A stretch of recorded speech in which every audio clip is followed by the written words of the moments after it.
আমার দোষ মতন ঘেউ ঘেউ করতে থাকুক, আই ডোন্ট কেয়ার। বাসা থেকে বের করে প্রতিশাকে নিয়ে কিছু বলো, আমার ওইসব থার্ড ক্লাস কে নিয়ে কোনো বলার নাই। কুত্তার মতন ঘেউ ঘেউ করতে থাকুক, আই ডোন্ট কেয়ার।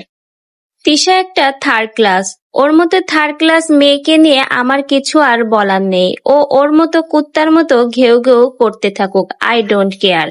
এবার লাইভে এসে রীতিমতো তিশাকে কুত্তা বলল এবং তার ক্লাসটাও দেখিয়ে দিল আখি। আখি বলল তিশা নাকি কুত্তা এবং সে নাকি তার পিছে কুত্তার মতো ঘেউ ঘেউ করতে থাকে। প্রতিশাকে নিয়ে কিছু বলো, আমার ওইসব থার্ড ক্লাস কে নিয়ে কোনো বলার নাই। কুত্তার মতন ঘেউ ঘেউ করতে থাকুক, আই ডোন্ট কেয়ার। আখি তার লাইভে এসে তিশাকে তার ক্লাস দেখিয়ে দিল।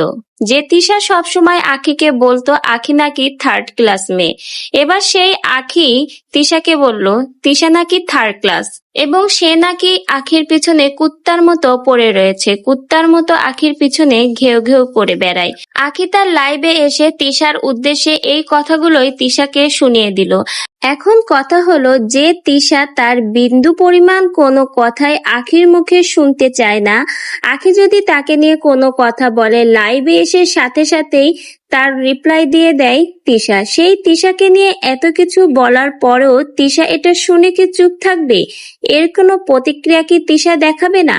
যেখানে 203 একজন আর একজনকে বিন্দু পরিমাণ ছাড় দিতে নারাজ, একজন যদি তার বিষয়ে কোনো কথা বলে অন্যজন সাথে সাথে তার পাল্টা প্রতিক্রিয়া করে, সেখানে এত বড় কথা তিশাকে বলার পর তিশা যখন শুনবে আখি তাকে কুত্তা এবং থার্ড ক্লাস বলেছে, এই কথাগুলো কি তিশা আদেও হজম করতে পারবে? সে কি কোনো প্রতিক্রিয়া দেখাবে না? আপনাদের কি মনে হয়?